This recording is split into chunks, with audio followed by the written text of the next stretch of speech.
Olá, pessoal! No vídeo de hoje, nós vamos conversar sobre fraqueza muscular, uma queixa frequente e que merece uma abordagem diagnóstica bem ampla, que começa com a topografia adequada da lesão neurológica. Então, é importante diferenciar a fraqueza muscular objetiva das queixas relacionadas à astenia, anedonia, descondicionamento físico, sintomas relacionados à anemia, malignidade, insuficiência cardíaca. Isso porque essas condições podem levar o paciente a algum grau de limitação funcional, mas não o tornam verdadeiramente fraco. Esse algoritmo que nós vamos discutir hoje parte de um paciente com fraqueza muscular objetiva. A avaliação da força muscular normalmente é feita em uma escala que vai de 0 a 5. Então, 0 é a ausência de contração muscular, 1, existe a presença de traços de contração, no 2, contração fraca, no 3, há movimento contra a gravidade, no 4, movimento contra a resistência e gravidade, e no 5, movimento completo contra a resistência, ou seja, força muscular absolutamente preservada. Localizar dentro do sistema neuromuscular o local da lesão que está produzindo a fraqueza pode apontar para uma lesão no córtex motor, no trato córtico-espinhal, no corno anterior da medula, no nervo periférico, na junção neuromuscular ou no músculo. A presença de alteração do nível de consciência no paciente com fraqueza muscular aguda, especialmente se unilateral, deve levar à consideração inicial de AVE. Mesmo no paciente com fraqueza muscular bilateral, se houver alteração do nível de consciência, uma lesão com efeito de massa, por exemplo, ainda vai ser a primeira consideração. Então, nesses casos, a neuroimagem é primordial. Aqui nesse algoritmo, nós vamos focar no paciente com fraqueza muscular bilateral. Então, inicialmente, na presença de sinais de acometimento do neurônio motor superior, ou seja, paciente com espasticidade, hiperreflexia, sinal de Babinski. Se houver a presença de comprometimento motor do tipo tetra ou paraparesia, se houver um nível sensorial bem definido, ou seja, desestesia, parestesia, dor, se tiver disfunção vesical ou intestinal, então a localização medular da lesão é a principal consideração. Nesse caso, você pode estar diante de uma mielopatia cervical, torácica ou lombar. Aí quem vai definir é o nível do acometimento motor, tetra ou paraparesia. Nesse caso, existem vários diagnósticos diferenciais importantes.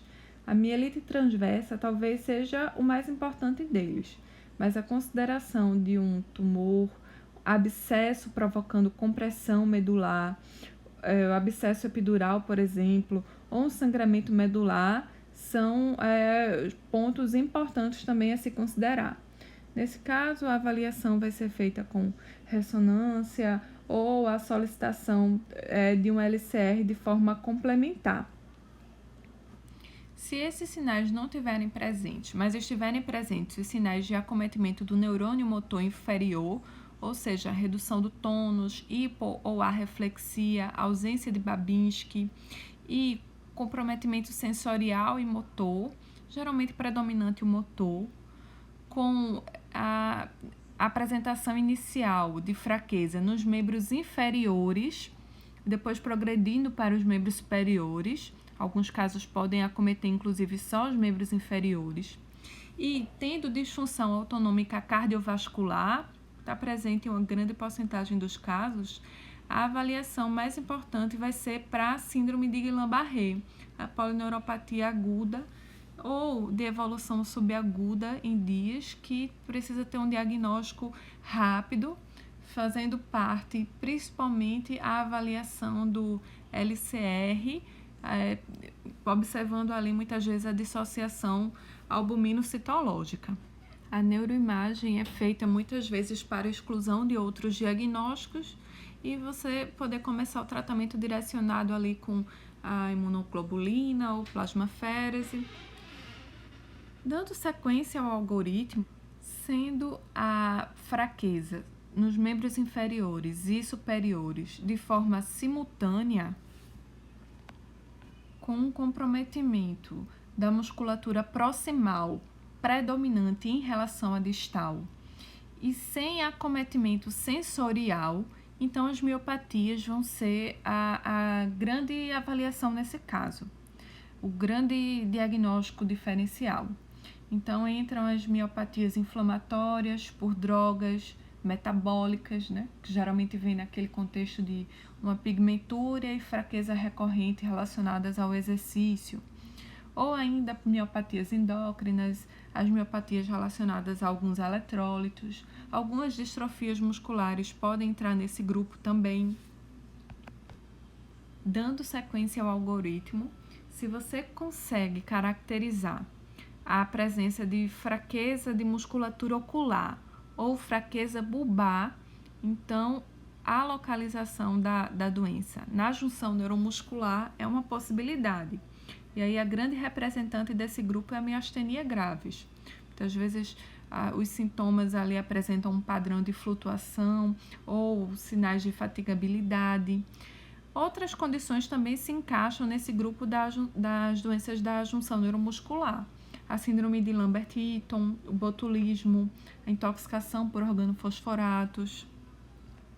E se o seu paciente combina sinais de doença do neurônio motor superior e inferior, por exemplo, hiperreflexia e Babinski com atrofias e fasciculações, ou ainda um acometimento motor puro, a presença de disfagia, disartria, aí a esclerose lateral amiotrófica é uma grande consideração, né? O marco dessa doença seria a fraqueza assimétrica dos membros, justamente com um curso clínico progressivo, né? Essa é a apresentação em 80% dos pacientes.